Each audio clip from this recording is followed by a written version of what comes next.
Well, that's how it works, Eric. Time? I don't think so. That's how time works, man. It's a flat circle. Oh, step up time, baby. Let's get it. What is up, everybody? Welcome to the pregame show. Let's go. Oh, man, the interview's palpable. Already now. Presented by Miller Lite. What time is it? It's Miller time. 4:30. 4:30. It's 4:30. It's way before. Pre-recording this. Why? Because it's takeover day, baby. Oh, yeah. We're taking over Ball Arena tonight to watch the Nuggets and the Utah Jazz. Divisional game, kind of a big one. We're also at the Toyota Lounge, driven by your Front Range Toyota Stores. Toyota, the official vehicle of DNVR. Dressed in all black, it's Brennan Vogt. What's up, gang? How's everyone doing? You guys feeling fresh? Yeah. You were up pretty late on that stream. I know, because I left early to go right, and then I just watched you guys the whole time. So I went to bed at the exact same time, but you did look like you had a lot of fun. Congratulations to us and to the viewers who have built this on 100K subscribers on YouTube. 100K. Thank you very much. Thank you very much. So glad we're over that hump. Over here, rocking Serbia, it's D-Line Co. That's right, guys. Go to Dev. Also on the show, Superstar Dev. I'm excited. Yeah? I'm excited about TakeOver. I'm excited about this Utah Jazz game. I'm not typically excited about these type of games with Jazz. This one I am. Because it's going to be hard? Because it's going to be some things they have to get through, and I'm excited to see how they get through. Well, I'm really ready to curb your enthusiasm with today's game notes. Oh, I'm ready for it. Let's hear it. All right, cool. Well, let's start with the Denver Nuggets, shall we? That's our corner. Vlatko Cancar, doubtful with that right ankle sprain. Oh, How's man. a good question, D-Line. He hasn't played. He is doubtful. Wait, Murray and Vlatko are out? Vlatko's doubtful. Yeah. Jamal Murray is out. Must be mid-season? Yeah, it must be mid-season. Jamal Murray is out. He's in concussion protocol, obviously, after Get well soon, Jamal. taking a gnarly, I will say, a gnarly shoulder across the face from Julius Randle. I bet Julius Randle leads the league in guys he's injured. He's You didn't know probably he up plays in there. the league with Draymond Green. Well, actually, you're right. Draymond Green leads the league, and then outside of that, it's Julius Randle. We know Aaron Gordon's dealing with right knee contusion, right calf inflammation. He is probable as of 4:30 p.m. Mountain Time. Probable. I do expect him Who's to that? play. Aaron Gordon, again, dealing with right knee contusion and that right calf inflammation. He was on the injury report last night as well. Did play. Played quite well, if you'll remember. Dude, his three-point shot was experiencing inflammation last night. That sure was. And I know Dev loves to watch the other team's best players. I have bad news for you, Dev. Oh, Jordan no. Clarkson, he's out. Who? Isaiah Collier, he's out. Jordan Clarkson. No. Taylor Hendricks, he's out. Larry Markkinen, he's out. Wait, what? So Are you really? this is real. Larry Markkinen is out with low back spasms. Isaiah Collier is out with The a right Jazz are hamstring 0-5. strain. They're like, we are not letting anybody get Cooper Flag. They're like, Murray's out. All right, what do we got to do here? Dude, they really are. Lowry, Clarkson. It is full capture the flag season for Jordan Clarkson's out and marketing. Yeah, and it's going to be awesome when the Nuggets are in a dogfight with them. A I couple know. I more was game gonna nights say on the this Utah is almost Jazz. worse though. Like the Nuggets, you know, they're like, oh, I thought this game was going to be hard. And even if they play well, it's like, all right, but here we go. A couple more game notes on the Jazz, just in case you didn't know. They're 0-5. It does Yeah. get better, though, guys. They're 0-4 at home. Wait. Okay. Yeah, so the Jazz are not off to a good start. No. Missing some key players. Yes. This is one Denver absolutely has to get. Their own injuries notwithstanding, back-to-back notwithstanding. There are no excuses for this one, boys. So there's two undefeated teams, the Thunder and the Cavs, and there's one winless team, and that's the Utah Jazz. You cannot lose to the Jazz You tonight. cannot. You cannot lose to them. All right, well, I don't even know how to analyze this game. I did not know that. Yeah, fun updates for everyone, right? How's that make everybody feel? fine. I think that's why I'm excited. Yeah. And, well, I was going to say it should make you feel good, not fine, but it makes you only fine. Yeah, I mean, I thought maybe you were questioning whether or not the integrity of the athletic competition we were going to experience would be lessened by the fact that the best players are not playing. Absolutely but I feel not. Absolutely not. fine about the idea that this makes the potential win for the Nuggets all the easier. Takeover day, it's all right if it's a Yeah. blowout. You know, Dude, Takeover day is actually fun when it's a blowout. Takeover day is the best if we can very comfortably coast out of there in the third quarter. That's what we want to do. Although I will say, I think the all-time best takeover day was Yes. that Orlando Magic game was. winner. Oh, man. That was a great takeover day and a great experience for us. It's always a unique one because we had to dart out the building. Absolutely. That was a great one. There's been some great takeovers.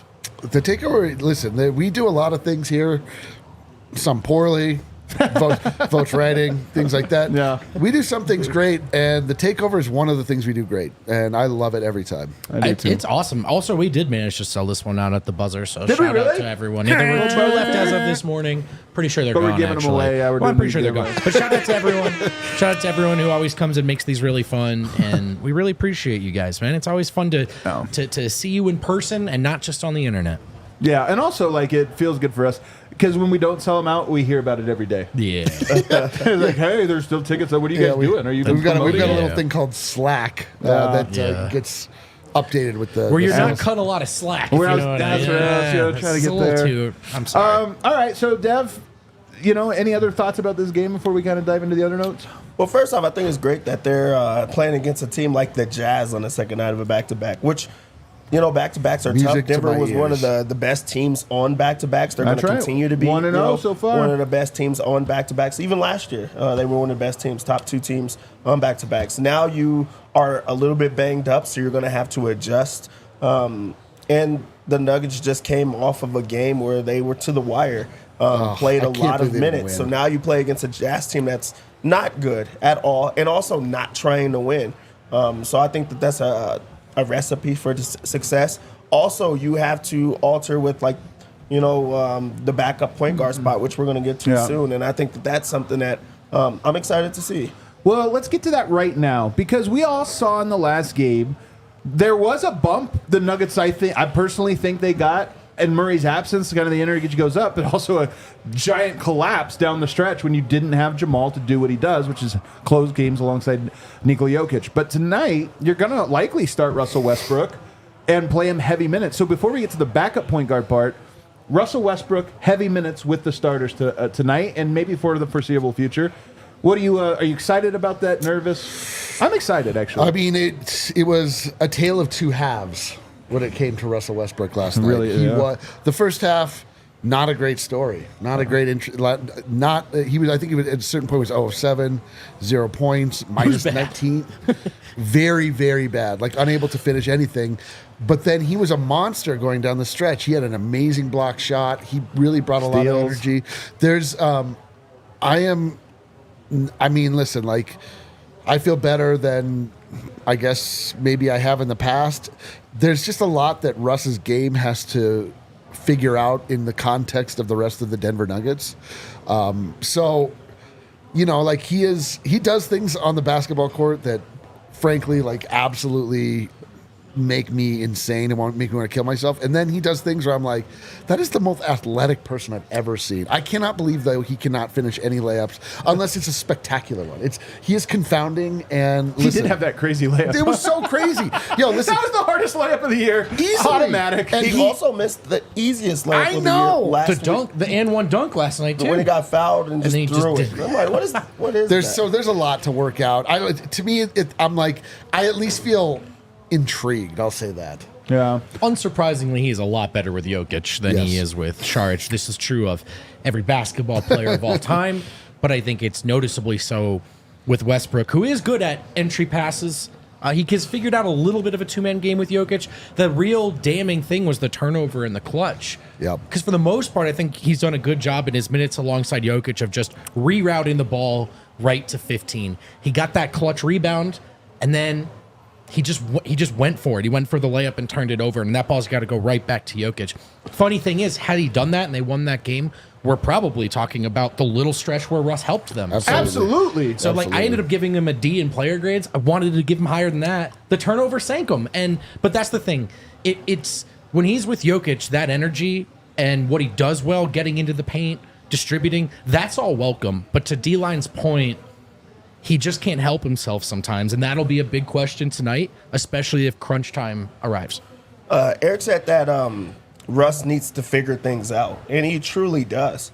You're going to figure that out by playing. And he's going to have a lot more opportunity in this. He's going to have a lot more of a leash to be able to play more. And then also he's going to be playing with the starter. So it's like different configurations in trying to figure that out. Not only with the bench unit. Maybe that gives a longer look at maybe Saric in a different way. He's not alongside guys. That second unit is going to have to shift as well. So I do think that this is a positive while being a negative. Jamal Murray, it's huge that he's not playing right now because he's the guy that we said needed to get himself back into shape. Now he's going to be out for the foreseeable future. Who knows when that is? It could be, just a game or two. Right. Yeah. But he's not going to be running. I would assume he's not doing those type of things. So now you have to put a pause on that, and that's something that I did not want to see. So I think that there's like silver linings, but also it's a negative that the starting point guard is not playing. I am excited to see Westbrook try to build some chemistry, though, with the starters. Yeah. And, what you'll never say about Westbrook is, like, he kind of disappeared out there. I didn't really notice him out there. You feel him. You feel him in ways good and bad. Yeah. And, like we said, playing with Yoke, he can go off the rails. But I do think that after the first game or two or so, when Yoke's on the court, he does go to get the ball to Jokic offense, which is honestly 80% of the offense. If you just get it to him, good things will happen. So I'm excited for him to build that chemistry. And your point about Jamal, my overarching thing about the season was, when I talked about my concerns of what this year's about, Jamal's line item number one. And there's a part of me that goes, can the team get going without Jamal fully, there? Or, like, if he's on the court, I don't know. There might be a chance for the team to kind of settle in and then Jamal to join them in a game or two when he comes back. And tonight's an opportunity for Westbrook to kind of get himself going, find his rhythm, and for the team's intensity. If nothing else, the team's intensity should go up tenfold with Westbrook on the court. At least I hope so. And maybe even gives him a chance to elevate his voice as a leader, which I do think is important. But the backup part, now you have to bring someone else I'll do it. Okay? No, I'll play. Oh, you'll play? Yeah. Okay. Yeah, maybe. And Vaca was too short. So I'm real curious because we saw Hunter Tyson enter the rotation last night.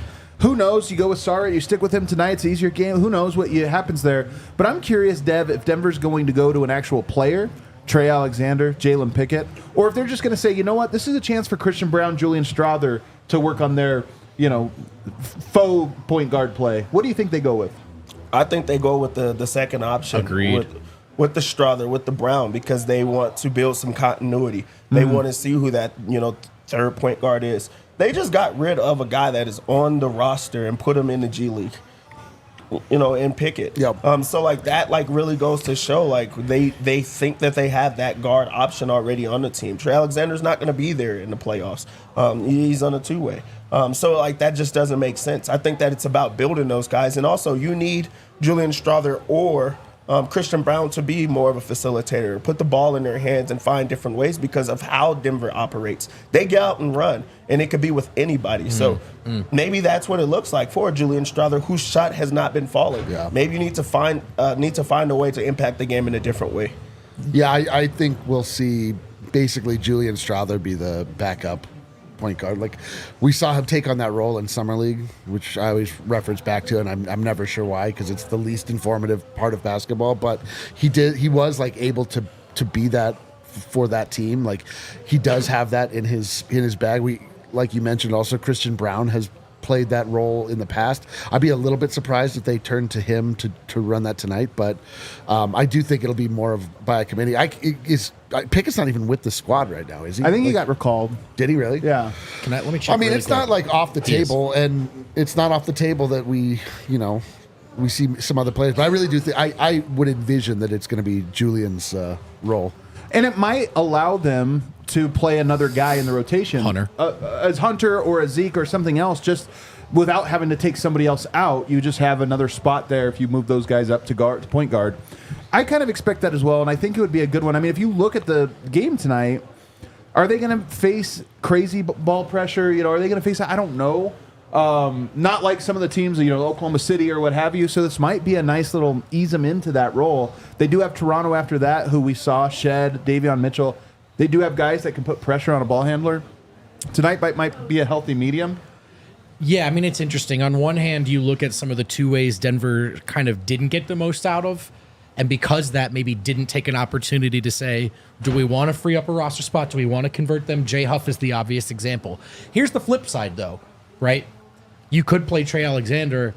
What's probably more important long-term for this season? Getting Julian Strawther development, getting Julian Strawther comfortable. So I think there's kind of like a tough way to look at it if you're Malone. So like, yes, Trey Alexander is there for depth, arguably for this reason. But maybe it's more valuable to put the ball in Julian Strawther's hands against a bad team and just kind of work that angle a little. That is interesting, though. You just said that. It just made me think. I mean, Malone is being asked to fulfill a bunch of different tasks at different times, as highlighted in that article that was written about the team dynamics and whether or not young players should be favored to develop versus trying to get wins in the regular season. Like Trey Alexander is somebody they probably envision some kind of role for in the future, at least probably hope. And so, there's that as well. A game like this where it seemingly there's a lot less pressure because none of the Utah Jazz are playing. Like this would probably be a good opportunity to get a guy like that some tick in the association. I don't know why I said it like that, but that was weird. I did. It felt really bad. No reason. It felt really bad coming in. It was avoidable. But listen, man, Malone has like all of these different initiatives that are seemingly at odds, but are all pointing towards the Nuggets' like current and future success. So. Yeah. It would be. I'd like to see him play. I mean, that's a guy that I think actually has some deserves some tick. You know what I mean? Yeah.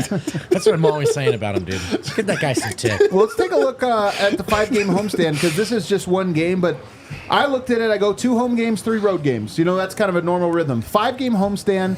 That's a long break. They won't go on the road again until November 15th. So that's almost a half of a month. 2 weeks, basically, that you get to be in Denver, in your own bed, with your family, all that stuff. And I look at it and I go, this is a perfect time. 2 weeks into the season, and now you get 2 weeks at home. Yeah, dude. To me, this is, I don't want to say a make or break stretch, but it's a very important stretch for the Nuggets. I hope that whatever happens over the next 5 games, at the end of it, we have a sense of, all right, the Nuggets are finding who they are. And Dev, here's the lineup. No back-to-backs. Every other day, so you get a day rest. Utah, Toronto, 2 winnable games. Oklahoma City rematch. I love that. Miami Heat, Dallas Mavericks. So it's almost like 2 should be easier ones. And then 3 good challenges at the end. I almost feel like this is set up perfect for Denver if they take advantage of it. That's a pretty tough, final stretch right Okay, there. Miami, Dallas. That's a good one. But also, it's about getting right. And also, they owe it, not really owe it, but they need to get right at home. They haven't had any home wins so far. Is that correct? Correct. They're 0-2. So they have to get right. And this is a team that has home court advantage every single year. But also, you have the 2 easy ones to try to ease yourself into it. And then it's time to get serious and get right and try to turn things around. You'll be able to come out of that stretch and say, this is a very good basketball team, or we still have to figure things out. But you get to do that early in the year. So I'm excited for them to have to buckle in for 3 straight games. Dev's right, though. I mean, part of what's been missing for this team for 2 seasons, maybe 3, is their swagger at home. And not 3, I shouldn't say 3, but they in the playoffs, they lost all of their home games against Minnesota. Right. That's insane. I know. That used to be an No, they won game 5. Did they won game 5. Or they at home. lost 2. Thank you. They lost 2. 3 of 4. They lost 3. Yeah. So they the point being, Ball Arena used to be an impenetrable fortress. A big part of the Nuggets being a regular season machine was that they didn't lose these games. If they had a 5-game homestand, they took advantage of it. And that has been strangely lacking for some time now. And I know Malone has noticed it, and it's something Denver has to do. Like, go sit in Utah. Utah has a similar advantage. They're not a good team, so it's different. You got to win your home games. You have such an advantage at home. You have to take advantage, and you have to. The year the Nuggets won the title, teams quit. They stopped playing their guys at the end of road trips in That's Denver. so true. You're They're right. like, what's the point? We're Great losing this point. game. And it's they've lost that edge. And I think that's something they can get back, but they have to do it. Yeah. So if you go 5-0 on this, you go 7-3. That's awesome. 7-3. You go 5-0. The whole early season Of course. concern is completely gone at that point, and you've bought yourself some grace. If you go 4-1, You get yourself to 6-4. Same thing. You're like 6-4 is a good record through 10 games. We're pretty good. So if you can go 4-1, 5-0, even if you go 3-2, you reset the season more or less. You just everything goes back to scratch. But to me, I look at that and I go, this is just such a good example for Denver to figure out who they are. They didn't take the preseason totally seriously. These games matter, so it's not preseason, but it is a chance for them to become the team I think they can be. I'm not that cynical on the team. I'm cynical on the process. I thought it was going to be a hard, bumpy road, but they can get there, man, through this stretch, and that's why I'm kind of excited about it, but it starts tonight. Yeah, and again, like, through the seeming devastation of losing that game, like, I'm so encouraged by what I saw out of the Nuggets. They do feel like they are primed for a resurgence, or at least a remind them kind of, time to come. Like, they looked like themselves last night to some extent, which was encouraging. So I do expect that these next 5 games are going to be positive for them. Okay. You guys want to gamble on the game? Hell yeah, dude. Our pregame picks are presented by Bet365. Download the Bet365 app and use that code DNVR365. Deposit $10 and place a bet of $5 to get $200 in bonus bets and a code to get the first 2 months of Altitude Plus courtesy of Bet365. Must be 21 or older, physically located in Colorado. Please gamble responsibly. And if you or someone you know has a gambling problem and wants help, call or text 1-800-GAMBLER. Where's my phone at? That was a really good read, bro. Thanks, buddy. You're welcome. Did I? Wait, where's my phone? I've never lost my phone before. You two are a disaster. I found my phone. This guy's a mess over here. Deb, this is your segment. Somebody take it away, Deb. All right, I got you. It looks like you can't make money today. I'm making money, so Darn no. it. Yeah, well, Denver somebody's making money probably by into this selling your game cell phone. as a 10.5-point favorites. And usually I tell you guys to get away from this because this is likes too it. Dev many likes points. it. Bet365 has a website. Dev And likes. also, these takeovers are usually very, very close games. Not this time. I think we're going to change that. I'm going to go with -10. we take Denver it. -10. I'm going to take their bench sucks. Their starters actually suck now. Especially talking about with the Nuggets or everybody the out. Jazz? No, I'm talking about the Jazz. Like, I think that they're going to blow out, and I love that. I'm going to go with under 220 in this game. I mean, who's going to score for them? We actually, this is not live. We could stop this so that you can find your phone. I want to hear these bets. Yeah. Under's a good bet, I think. Under 220. I just don't know who's going to score for them. Denver's going to have to put up a lot of points for this to be able to go over. And I just don't see them, trying to score every single time. So I'm going to go under 220. They don't have any bucket getters. Just makes sense. For the Jazz's side of things, this is my toughest one yet. Yeah, so why do it? Colin Sexton. Are you about to make a Colin You Sexton don't bet? like this one. Am I? All right. Yeah, let's start right now with Keontae George. All right. His line is at 17.5. You know what? I like this. Under. To go under. Let's go. Give me the under 17.5 points for him. Also, don't know if you guys know this. I'm sure that they're going to talk about it a lot if I you're doubt I on a know it. broadcast. But Cody Williams went to CU. Oh, that's right. Right up the road to Utah. Look, this rookie has struggled mightily. You know what I'm he going did to in go college? under 7.5 struggled points for mightily. him, too. I mean, the double under. Who would have thunk it? The Double dunder. under? Have we A ever done dunder, this dude. before? A No, dunder. we never, Wow. we never did it. But do Kessler points plus rebounds if you want to get it over. For Why the Nuggets, him? Why do you for want to the take him, Nuggets Dev? side of things, this is a banged up crew, but I think that they'll have to adjust. I'm gonna go over 2.5 3-pointers for Michael Porter Jr. Oh, I love it. I'm in. He's so close Well- to being able to knock down the 3-point shot, and he's been having some promising play. It's Yeah. just the shooting. He can't get over that 2.5. This is an Just gets MPJ stuck get at right 2. game. You're right. Come on, baby. He's gonna get right. I think like last this. game was. Well, that's true. No, not from 3 though. For Three, Gordon, I know it won't be as meaningful because he's had some big games and big moments, but I think that was his best game last night. It was like up there with one of his best games in a Nuggets uniform. He was spectacular. They have his points way too high at 17.5. So what I'm going to do is I'm going to go over on the rebounds. 6.5 rebounds, way too low for him. He has been a monster on the boards as of lately. I think he had 11 last night. 6.5 is easy. Let's go with the over 18.5 points, rebounds, and assists for Christian Brown. He's done a little bit of everything. Sure has. And it really has been the scoring that makes this easier. When you have a low points, rebounds, and assists total, he's going to be able to get 12 points. Now Right. you have to get into rebounds, which he does, and a couple of assists. I'm going to go with over 18.5. There's Love that. always a fun bet that we look for at these takeovers. I try to do one that can hit early, and then everybody's excited for Yeah. it. This one is going to be Michael Porter Jr. over 1.5 assists. Last game, he had an incredible pass. Like, we had not talked about it. He threw it over the top, perfect, right over the hands of the defender for Jokic for an easy basket.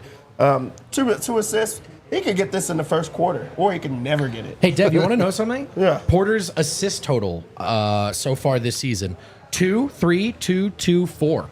You're on 1.5. You're on to something. It's a fun one.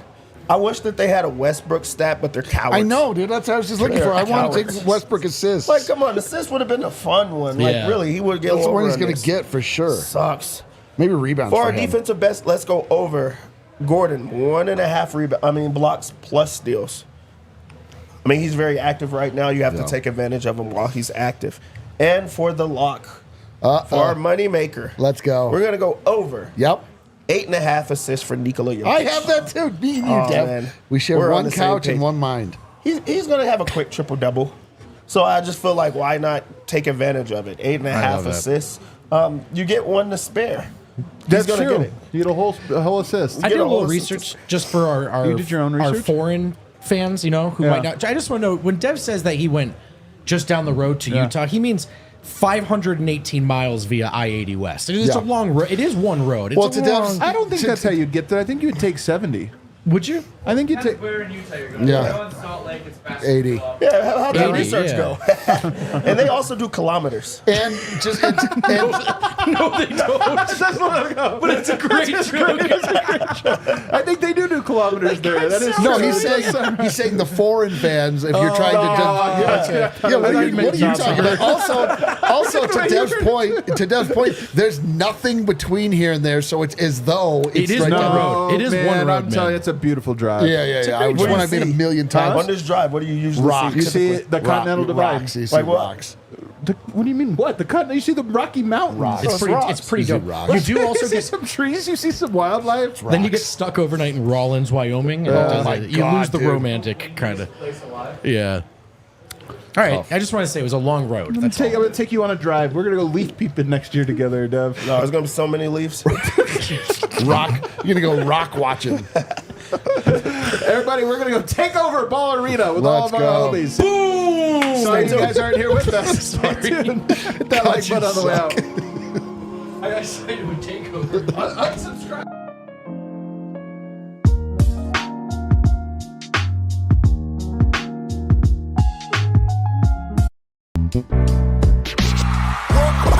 We all silly like the mayor.